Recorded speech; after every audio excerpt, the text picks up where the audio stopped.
Hey guys, welcome back to Wix Fix. Today I'm going to be teaching you how to add stuff to mobile on both the current editor and Editor X. So with Editor X, it's kind of already built in, so everything you add on desktop will automatically show up on mobile, but now on mobile you can actually still add stuff to this breakpoint and it won't show up on the desktop view.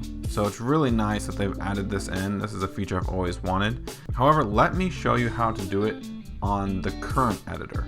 Now what you see here, these are hover boxes, but if we go to mobile, you can't hover on mobile because mobile you just tap on things, so the hover function does not work.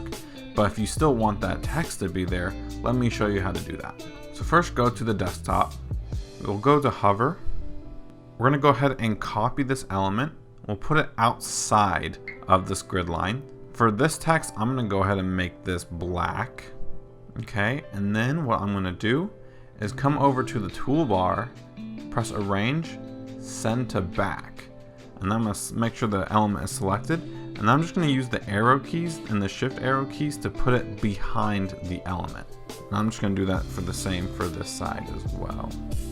So we're kind of hiding it. But now if we go to mobile, and we can kind of just shrink these and make these like titles, so we can make it look like this.